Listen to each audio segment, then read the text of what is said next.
যদি ঐক্য থাকতে পারি, আমাদের কুতুবপুর ইউনিয়নের কোন বাপের বেটা জন্ম নেয় নাই যে মাদক খাবে আবার আমাদের চোখের উপরে আঙ্গুল রাখায় কথা বলবে। বলেন, যে চোখ দিয়ে আমাদের দিকে তাকাবে ওই চোখ আমরা উপরে ফেলবো ইনশাআল্লাহ। যে হাত দিয়ে আলেম ওলামাদের উপর আক্রমণ করবে ওই হাতকে আমরা ভেঙে ফেলবো ইনশাআল্লাহ। বিশিষ্ট ওয়াইজ, সারা বাংলার সুলিত কণ্ঠ, জনাব ফরজতুল্লাহ আল্লাহ মাওলানা মুফতি তরিকুল ইসলাম কুতুবপুরি সাহেব। আসসালামু আলাইকুম ওয়া রাহমাতুল্লাহি ওয়া বারাকাতুহু। প্রিয় কুতুবপুরবাসী, আপনারা জানেন প্রতিনিয়ত সকাল এবং সন্ধ্যায় আমাদের কাছে রিপোর্ট আসতেছে মায়ের কান্না।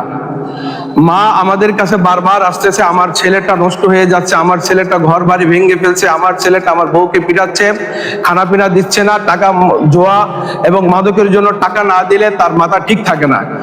এই পরিস্থিতির ভেতরে আমার ওই মা বাবাকে বাঁচানোর জন্য, ওই পরিস্থিতিকে নিয়ন্ত্রণ করার জন্য আমাদেরকে সীসাডালা প্রাচীরের মতো শক্তিশালী হইতে হবে। আমরা যদি ঐক্য থাকতে পারি, আমাদের কুতুবপুর ইউনিয়নের কোন বাপের বেটা জন্ম নেয় নাই যে মাদক খাবে আবার আমাদের চোখের উপরে আঙ্গুল রাখায় কথা বলবে। বলেন, যে চোখ দিয়ে আমাদের দিকে তাকাবে ওই চোখ আমরা উপরে ফেলবো ইনশাআল্লাহ। যে হাত দিয়ে আলেম ওলামাদের উপর আক্রমণ করবে ওই হাতকে আমরা ভেঙে ফেলবো ইনশাআল্লাহ।